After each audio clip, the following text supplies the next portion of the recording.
Hi, this is Milani Douglas from the National Museum of Women in the Arts, and we are here for Curative Collective. Curative Collective is a part of our series, Reclamation, that is brought to you in partnership with the 1015 Multimedia. Reclamation is a project where we are asking you to submit recipes, remedies, and rituals and food memories to our database that's connecting us through the foods that we're eating. One of our artists for Reclamation is Maggie Pate, and she is here. Maggie is, I want you to introduce yourself, but I want to say that I was so excited for you to be a part of this project. How you use food, how you use food waste as a part of your dyeing process. And then I just thought that there was so much inside of that, and also a lost art form for some people. I think people are realizing some of these things now. But first, how are you today? Oh, I'm great. Yeah, I'm happy to be here and good to see you again. Good to see you again. I know this is like a third or fourth time that we're getting a chance to sit down and talk. Maggie, you did a class with our education department. Could you tell us some about that, how that went? It was so fun, it's been teaching and education with slow textiles and natural dyeing has been a huge part of my me as an artist and also like my business. And with the pandemic, I'm not really tech savvy person. Imagine that, the person who dyes things that take multiple days doesn't know how to use technology. But it felt so good to get back and teach and talk about natural dyeing to students and the role that it plays in my life as a form of meditation and ritual in particular. It was really fun. Hopefully I'll be able to teach in person sometime soon, but it was really wonderful. We did bundle dyeing with food waste and with just flowers you grow in your garden and stuff. So I think we had a good time. I hope the students had a great time and learned a lot. Well, from what I heard, it was a fantastic workshop. And that you had a lot of great feedback from audience members and students that were in the classroom. So we too hope that you're able to teach it in person one day with us as well. Yeah, I'll come down there whenever. We'll be so happy to have you. So happy to have you. I would love to hear you talk a bit about your process and even a glimpse of how you got into dyeing and this as your art form. So I started working in the fashion industry pretty young as a model, and then switched to working for a designer for a bit. And then it was actually like through watching how production was done and the excessive toxic chemicals and how detrimental it was to societies, to cultures, to the environment. I started diving into natural dyeing. And also, living in the city, I got to see how much food was thrown into dumpsters, just thrown out. And that sort of inspired me to get into dyeing with food waste and seeing how we can actually have this sort of cyclical relationship with food and also textiles, using our food scraps to create hues that aren't going to be detrimental to humans and the environment. So that was sort of how I got into natural dyeing in particular. And one thing that I found interesting is that you are an artist that we were looking at for Reclamation before the pandemic happened, and so it seemed that before the pandemic, that these kind of seemed like a more fringe conversation, right? Right. Even the idea of food as art was a fringe conversation, but then we have the pandemic. How did that impact not only your practice, but the conversation around food waste and using it inside of art? What was its impact on your process? Well, I think it's just been amplified a bit.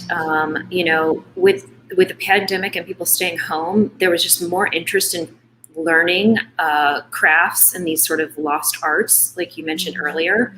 And luckily, I already had a bunch of e-courses and stuff like that. So it became much more tangible to people because they had time to do things at home, as opposed to, like, oh, I've got to go run errands, or we're going on vacation, we're doing, we're going out to restaurants. And also, like, I think that,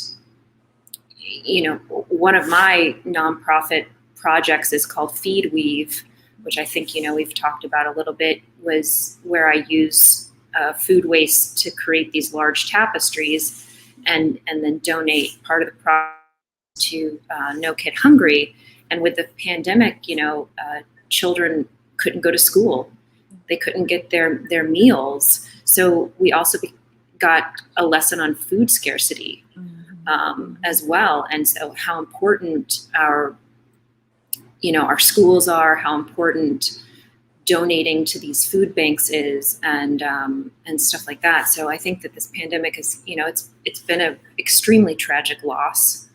But I feel like it also has created a lot of clarity and intentionality of how people purchase and how people, if maybe they're saving their minds a bit, it's bittersweet, right? Yeah. And I also think there's a part of just having a time to look and see what was really happening in the world and how you impacted the world. It was one of those first moments that I feel like almost everyone was impacted by inequity. Yeah. And usually that doesn't always happen. You have a certain group of people that are impacted by it, but then now it's like, okay, we see how this carries over into simple things like getting even light bulbs or manufacturing, and how long it takes something to get shipped, and whether the workers are treated fair, like so many things that have been issues for so long then became a relevant issue to a larger group of people. And I think people were so blind to that, like manufacturing and stuff. And then it's like, well, how come I can't get this right now?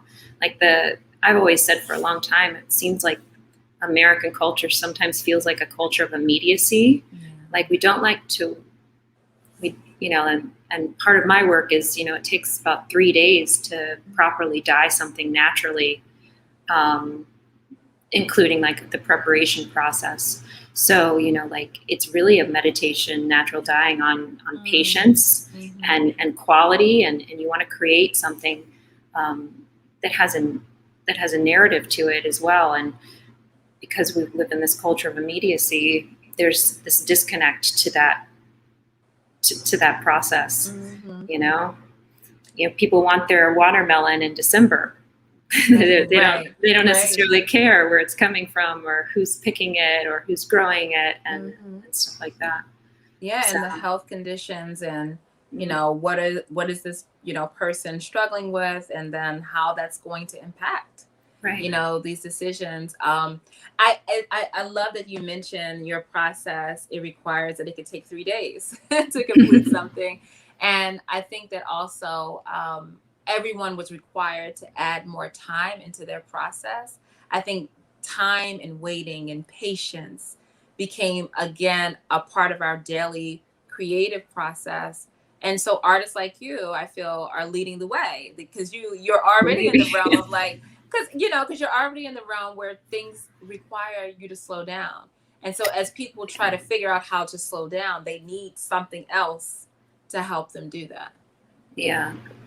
I mean, natural dyeing in general is always about like living in the season too, like just I'm ending summer season here in upstate New York. And so I'm gathering flowers to dry. So I have things to use in the wintertime. And, I'm making a bunch of eco-printed things, like these little flower imprints that are on the silk and stuff. So like, it's really about like capturing a moment in time too, being patient and capturing this moment in time. So, I think the pandemic has certainly, it's been a teacher in a lot of ways. Yeah. Yes. Yeah. I'm so, it's been an honor to be in conversation with people that are teaching and learning and because the reality is we are all teaching and learning, trying to figure this thing out, and then sharing, what we know. I wanted to ask you, as far as your project, like, how does collaboration fit into that? Are there people that you're collaborating with now? And also, if that's an opportunity to mention other artists, we have a campaign called Five Women Artists. So we're always highlighting and putting the names, uplifting the names of other artists as well. So I'd love to hear if you're collaborating with people, and then also if there are artists that influence your work. Well, I'm not collaborating with anybody right at this moment. I'm sort of sitting on an idea for a concept that is influenced by two women artists that I really value the work that they've put out. One is a Japanese straw artist, and she goes by the name of ARKO. I like how she uses these natural materials, straws, straw like grasses and things to create textiles. And I love her pieces. And then there's a woman here in the States named Karen Hampton. She creates these textiles that are sort of infused with narrative in ways that are just really telling. She has history of her family being enslaved, and and also like working on indigo farms down in the South. So she does a lot of these tapestries that are narratives on American history perspectives that have been forgotten, and people who've been oppressed, family members who were oppressed. I love. They give me goosebumps, a little bit of goosebumps right now, because they're just so special. And I hope you guys can look into those two artists. I know when I was teaching the summer camp, we listed some of our artists, and those two were the ones that were just the most profound for my journey at this moment as a textile artist. I'm adding them to my list of people to look into, and I'll have to definitely look them up, because I would love to. Both of them working with straw to make fiber and make fabrics. So they're making textiles. They're making Acro. She does lots of like baskets and tapestries and stuff, and I really love just sort of raw materials that are just so abundant that, like, let's take something and that's so abundant and that sometimes maybe people think are eyesores because they're everywhere, or they just discount them because they're everywhere, and turn it into something that is beautiful and welcome it into our home type idea. And you said also Karen Hampton, you said she's working with indigo. She does, yes, indigo, and other natural dyes, and weaving as well. Yeah, I'll send you an email after this. Yeah, send an email with some links. And there's an artist in Baltimore, Kabibi Ajanku. She's also traveling through the Gullah Islands to West Africa, and also reclaiming indigo traditions and learning them as well, and connecting it to her family's histories. And so we might have to even connect those two. Yeah, you should. I mean, even as a textile artist, I'm constantly learning. Most of the indigo tradition in the United States is because enslaved people, it was part of their culture in West Africa, and it was taken from them, and they're the knowledge base for indigo in the United States. So it wasn't the farm owners, right? Yeah, we'll definitely have to connect those two, and I'll have to learn more about the two that you mentioned.